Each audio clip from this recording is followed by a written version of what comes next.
O apoio, preste atenção aí, o apoio à redução da maioridade penal para os 16 anos no Brasil eleva a chance de voto nos candidatos à presidência da República, segundo uma pesquisa do BTG, que foi divulgada ainda na sexta-feira. Pelo menos 61% dos entrevistados afirmam que a possibilidade de escolha aumenta se o postulante defender a redução da maioridade penal. Também tem outros quesitos aqui, já vou colocar todos e aí os meus colegas aqui vão debater o assunto. Programas sociais de distribuição de rendas e a revogação da reforma trabalhista também são assuntos de interesse da maioria dos eleitores, 61% e 41% respectivamente, falando-se de distribuição de renda e revogação da reforma trabalhista. Segundo o mesmo levantamento, 45% perdem o interesse em um candidato se ele defender porte de armas e 54% não querem votar em presidenciável que apoie a legalização do aborto. O apoio à união de pessoas do mesmo sexo não importa para 48% dos eleitores. Significa que tem muita coisa aqui de estica e puxa, hein, Kim, para candidatos. Vamos lá.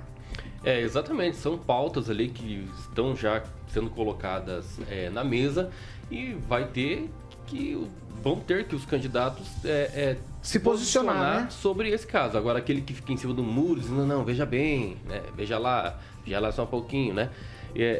Então, vão ter realmente um olhar, né, diferente do eleitor, porque o eleitor, nós brasileiros, gostamos muito do posicionamento, seja radical, seja meio termo, no sentido, né, de mostrar um fundamento quanto ao seu posicionamento.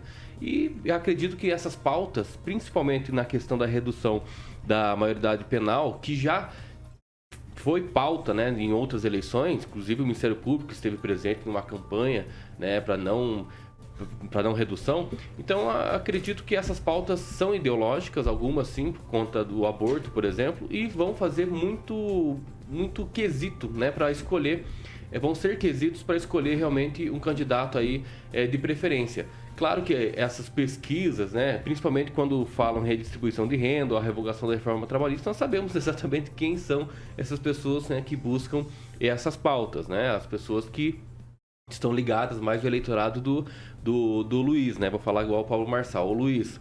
Então, o Luiz e o Messias aí tem aí essa polarização já existente. Tá fazendo pré-campanha? Não, eu não sou candidato.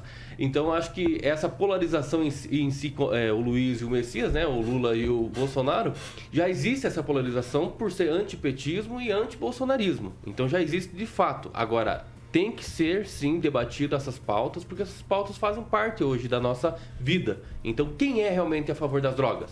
Quem é a favor do aborto? Quem não é? Quem é a favor das armas? Então, tudo isso tem que ser discutido e é por isso que é muito bom você analisar, né, os debates, e espero que esses debates sejam muito bons aí para a população. Aguinaldo, temas sensíveis, como o Kim falou, o candidato à presidência vai ter que se posicionar. Sempre, né? É bom termos esses temas e fazer uma análise de cada candidato, né? A maioridade penal, para mim, seria interessante, como diz, na área penal, né? Eu acho que na eleitoral deveria se manter, eu acho que poderia até voltar para 18 anos. A maioridade penal poderia colocar para 12 anos, porque essas desgraças, quando resolvem matar aí, se aplicam da lei, né? Não são presos, são detidos, não respondem criminalmente como um adulto, mas matam, roubam, aprontam como adulto, né? Então, acho que poderia sim baixar. Muitos dizem, né, nos Estados Unidos, né, em alguns estados, criança com 12 anos vai presa, responde, é condenada a mesma condenação de um adulto por aquele mesmo tipo de crime, tipificação de crime. Então, mas não dizem que não resolve, não diminui a criminalidade, né? Mas pelo menos a vítima, os familiares de uma vítima, de um adolescente, de um menor, acaba ficando satisfeito porque pelo menos foi punido, né? O agressor, o estuprador, quem roubou, quem matou, mesmo sendo uma criança de 12, 13 anos, né? Então, tem condições para matar, para roubar, então tem que cumprir também a consequência como se fosse um adulto. Então poderia se diminuir a maioridade penal para se cumprir na cadeia, onde é o lugar de criminoso, independente da idade. Pamela Bussolini. Paulo, me chamou atenção algumas porcentagens aí citadas nessa pesquisa. Eu creio que com relação à situação do aborto, esse número deva ser maior na realidade, né, dado ao número de brasileiros que nós sabemos aí que tem uma tendência cristã, evangélica, católica, enfim, esse público é muito contra o aborto. É importante nós lembrarmos aqui, inclusive eu vi um ouvinte, aborto tem que ser permitido nos casos de vítimas de estupro. Isso já existe, né? Nós temos na legislação essa autorização para as mulheres vítimas de estupro, assim como as mães em que a vida da mãe é posta em risco em virtude da gestação e no caso da anencefalia, né, que são os bebês anencéfalos. Então, dado que nós já temos essas previsões, eu creio que esse número aí de pessoas que reprovem a questão do aborto ser generalizada deva ser maior. Com relação à redução da maioridade penal, eu acho que é algo que todos nós clamamos e precisamos na nossa sociedade. Por que eu digo isso? Não é nenhuma questão de, vamos punir o jovem, enfim, que comete crimes. Nós sabemos que o tráfico de drogas, que é o gerador de 90% aí da nossa violência urbana, ele recruta muito os menores de idade para escapar de sanções, né? Porque nós sabemos que os menores, eles ficam, quando ocorre um crime muito grave, quando eles cometem um crime muito grave, eles ficam no máximo ali detidos no SENSE, por exemplo, por 2 anos. Então, o uso dos menores pelo crime é muito grande. E eu creio que fazer essa redução da maioridade penal vai fazer com que esse jovem repense a sua participação no mundo do crime e talvez que o próprio mundo do crime utilize menos, né, os nossos jovens nesse tipo de ação. Porque é lamentável a gente ver cada vez mais meninos e meninas, cada vez mais jovens envolvidos com tráfico, com roubos, com assaltos, e isso é lamentável. Então, nesse ponto de vista, eu creio sim que as pessoas desejam essa redução e ela deveria acontecer. Professor, os temas que se colocam aqui com relação à pesquisa, maioridade penal, reforma trabalhista, distribuição de renda, porte de armas e aborto, são temas sensíveis à sociedade e eu noto os números bastante divididos, assim, né? Muito próximo da casa dos 50%, um pouquinho para cima ou um pouquinho para baixo, eleitores que dizem que vão ou não votar em algum candidato por conta desses temas. O Paulo, a primeira questão da redução da maioridade penal para 16 anos é um tema que está discutido desde 1993. É um tema longo e, pelo que se vê na própria Comissão de Constituição e Justiça, para quem está acompanhando o caso, não há consenso no âmbito do entendimento técnico, científico da questão da idade, numa análise comparado da questão penal, da idade penal. Também no mundo não se chega a um acordo, a entendimento dos mais diversos, e é um tema que será, e como você já coloca, levantado e discutido e continuará sendo discutido, porque não é um tema que o presidente da República resolva, ainda que ele pudesse ter uma opinião, né?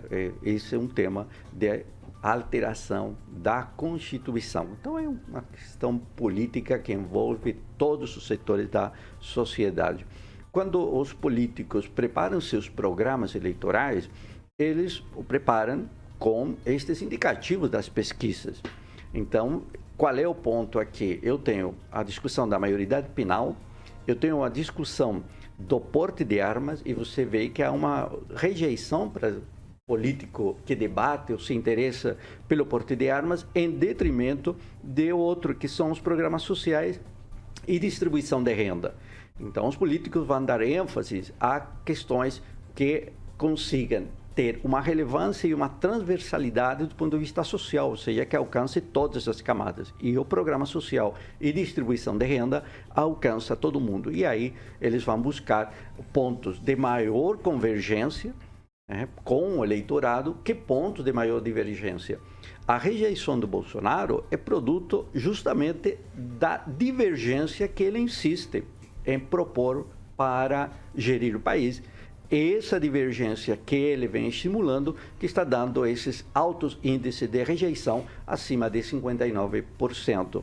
O que se busca, o que se quer hoje? Buscamos, então, uma alternativa que converja, que aglutine, que faça os brasileiros encontrar um pouco de esperança, um pouco de amor no seu dia a dia. E aí os programas sociais de distribuição de renda são os que tendem, então, a trazer esse eleitorado. Mas que debates que estejam polarizando.